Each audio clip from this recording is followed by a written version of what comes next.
আলাইকুম। বিসমিল্লাহির রহমানির রহিম। সম্মানিত শ্রোতা ও দর্শকবৃন্দ, ঘরে, দোকানে টিভি, ভিসিডি, ডিভিডি এগুলা রাখা কি নেকির কাজ নাকি পাপের কাজ? এটা একটা প্রশ্ন। আমি বলবো মোবাইলটা পরিচালনা করা বা সোশ্যাল মিডিয়া চালানো নেকির কাজ নাকি পাপের কাজ? উত্তরটা সহজেই এক বাক্যে। এটা দেখেন, এটা একটা ফার্মেসি। এটা দিয়ে যখন আমি একটা হার্টের রুগী 2-1 মিনিটের ভিতরে তার হার্ট ব্লক হয়ে যাইতেছে, প্রেশার 180 বা 200-তে চলে যাচ্ছে, এই মুহূর্তে একটা ট্যাবলেট খাওয়ানোর পর আল্লাহর হুকুম মতো আল্লাহর ইচ্ছাতে লোকটা প্রেশার 80/120/80 এতে আইসা পড়ে, লোকটা কিন্তু সুস্থ হয়ে যায়। তখন প্রয়োজন হয় কি? কেঁচি। এই কেঁচিটা দিয়ে ওষুধটা কাটানো হয়। আর এই কেঁচিটা দিয়ে কিন্তু এরকম করে যখন আপনি পেটের ভিতরে ঢুকিয়ে দিবেন, কয়েকটা পার মারবেন, তখন কিন্তু লোকটা শেষ। তাহলে এখন কি কেঁচিটা দোষ নাকি আমার চরিত্রের দোষ, না অভ্যাসের দোষ, না আমার কাজের দোষ? অবশ্যই কাজের দোষ।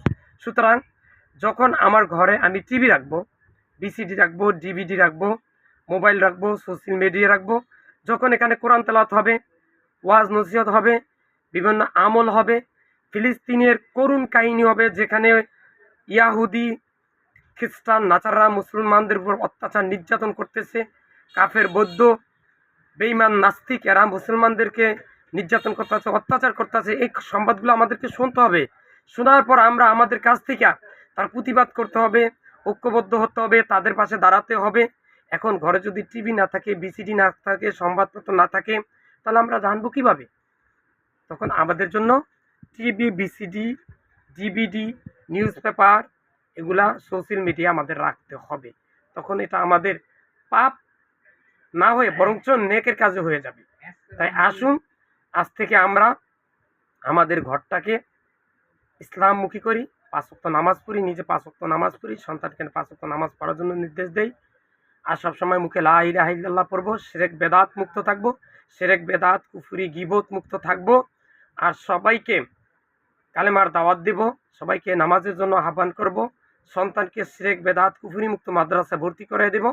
ইয়া আল্লাহ, আমি সহ পৃথিবীর সকল মুসলিম উম্মাকে তুমি শিরক বেদাত মুক্ত রেখে মৃত্যুর সময় মুখে লা ইলাহা ইল্লাল্লাহ পড়ে যেন আমার মৃত্যুবরণ করতে পারে সেই তৌফিক দান করুন, আমিন। আর ভিডিওটা বেশি বেশি করে সবার মাঝখানে শেয়ার করে দেন এখনই। আসসালামু আলাইকুম।